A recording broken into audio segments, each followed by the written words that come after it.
IPL এর প্রথম ম্যাচে কলকাতা নাইট রাইডার্সকে রীতিমতো পিষিয়ে দিয়ে গুড়িয়ে দিয়ে সহজ বাংলায় ভাই একদম শোয়ায় ফেলছে কারা?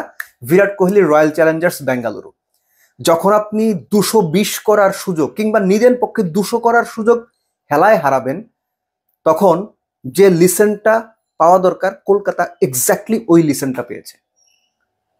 আপনি খেয়াল করে দেখেন যে কলকাতা যে ম্যাচটা হারলো, তারা যে ব্যাটিংটা করলো, সম্পূর্ণ দুইটা ফেসে ব্যাটিংটা হয়েছে। ব্যাটিং এর সময় প্রথম 3 ওভারে কলকাতা 9 রান তুলেছে মাত্র। সেই দলটাই 10 ওভার শেষে 107 রান। একটা পার্টনারশিপ হলো সুনীল নারায়ণ এবং আজিঙ্কা রাহানের মধ্যে, যেটা কত 53-54 বলের মধ্যে 100+। দশম ওভারের শেষ বলে সুনীল নারায়ণ 44 করে আউট হলেন এবং তখনও পর্যন্ত উইকেটে আজিঙ্কা রাহানে যিনি 56 রানের দারুণ একটা ইনিংস খেলেছেন, কত 31-32 বলে বোধহয় করেছেন। এর পরের ফেজটা খুবই ইন্টারেস্টিং কলকাতার ব্যাটিং এর।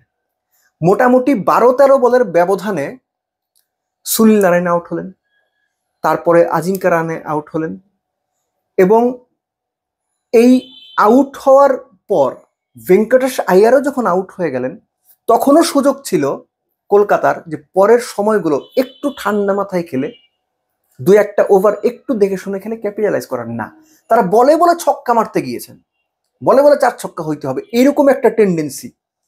এই যে প্রথম 10 ওভারে কলকাতা 107 করলো, এর মধ্যে প্রথম 3 ওভারে 9, সেটা আগেই বলেছি আমি। সপ্তম এবং অষ্টম ওভারে তারা 15 রান করেছে, এই হচ্ছে 24 রান। খেয়াল করেন 5 ওভারে 24, তাহলে এই যে 107 রান হলো, বাকি 5 ওভারে তারা কত করেছে? 80+ রান করেছে 5 ওভারে। অর্থাৎ ভালো ব্যাটিং উইকেটে আপনি যদি একটু ধৈর্য ধরেন, 2টো ওভার দেখেন, রান করার অবারিত সুযোগ, কিন্তু কলকাতা সেটা করতে যায়নি। ক্রুনাল পান্ডিয়াকে দারুণ একটা ক্রেডিট দিতে হবে। এবং এখানে একটা খুব ইন্টারেস্টিং ব্যাপার রয়েছে, বাংলাদেশের প্রসঙ্গ ধরেই বলি। বাংলাদেশ যখন অপোনেন্টের এগেনস্টে প্ল্যান সাজায়, অপোনেন্টে যদি বাঁহাতি ব্যাটসম্যান থাকে টপ অর্ডার, বাঁহাতি বোলাররা বোলিং আসতে চান না। না ভাই, বাঁহাতি আছে, বল করানো যাবে না, ইনক্লুডিং সাকিব আল হাসান যখন ছিলেন আর কি বাংলাদেশ টিমে।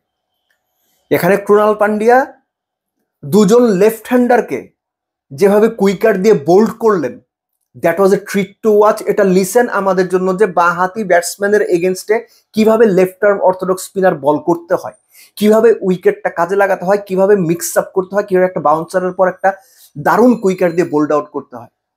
ক্রুনাল পান্ডিয়ার ওই 4 ওভারে 29 3 উইকেট, মনে করেন প্রথম ওভারে সে 16 রান দিয়েছিল, পুরো ম্যাচের কমপ্লেক্সনটা চেঞ্জ করে দিয়েছে।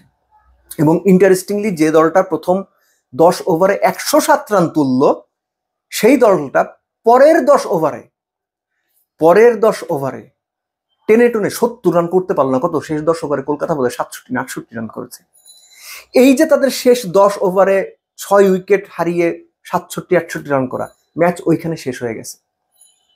কোনো ব্যাটসম্যান, এরা আন্ড্রে রাসেল বলেন, রিঙ্কু সিং বলেন, কেউই দায়িত্বটা নিতে চাননি। তারা একদম মাঠে নেমেই ছক্কা হাঁকাতে চেয়েছেন। হ্যাঁ, উইকেট ভালো ছিল, কিন্তু দলের যে অবস্থানটা, সেই অবস্থানটা সুসংহত করতে, রানটাকে 200 পর্যন্ত নিতে, 200+ করতে যে সম্ভাবনা অবশ্যই ছিল, যেভাবে ব্যাটটা করা উচিত ছিল সেই ব্যাটটা না করে তারা অতিরিক্ত তাড়াহুড়া করতে গিয়েছেন, মাসুল দিয়েছেন। আপনি আরসিবির ব্যাটিং এর দিকে আসেন, কলকাতার শুরুর দিকে যেভাবে ব্যাট করেছে, প্রথম 10 ওভার যেভাবে ব্যাট করেছে, এক্স্যাক্টলি সেভাবেই তারা ব্যাট করেছে। ফিল শর্ট 25 বলে 50 করে গেছেন, বিরাট কোহলি 30 বলে তার 50 পূর্ণ করেছেন। এবং প্রথম 6 ওভারে রয়্যাল চ্যালেঞ্জার্স বেঙ্গালুরু 80 রান তুলেছে, তাদের আইপিএল হিস্ট্রিতে এটা পাওয়ার প্লেতে দ্বিতীয় সর্বোচ্চ রান। সো 6 ওভারে যখন 80 হয়ে গেছে, 10 ওভারে 100 হয়ে গেছে এক উইকেটে, আপনার টার্গেট হচ্ছে যেখানে মাত্র 175, সেখানে এত চমৎকার ব্যাটিং উইকেটে আপনি ম্যাচ জিতবেন না। বরুণ চক্রবর্তী আপনার সেরা বোলার, তাকেও আপনি টানা 4 ওভারের মতো করিয়েছেন, সেখানে আপনি 43 রান দিয়ে গিয়েছেন। অর্থাৎ ভালো ব্যাটিংটাকে, কিভাবে ব্যাটিংটা করতে হয়, বিরাট কোহলি এবং ফিল সল্ট কলকাতাকে একদম চোখে আঙুল দিয়ে দেখিয়ে দিয়েছেন। আর কলকাতা এখন শুধু মাথা থাপড়াবে। হ্যাঁ, 200 করলে এই ম্যাচ হয়তো তারা হারতো, কিন্তু 220 করলে ডিফারেন্ট বল গেম হইতে পারতো না, হইতে পারতো।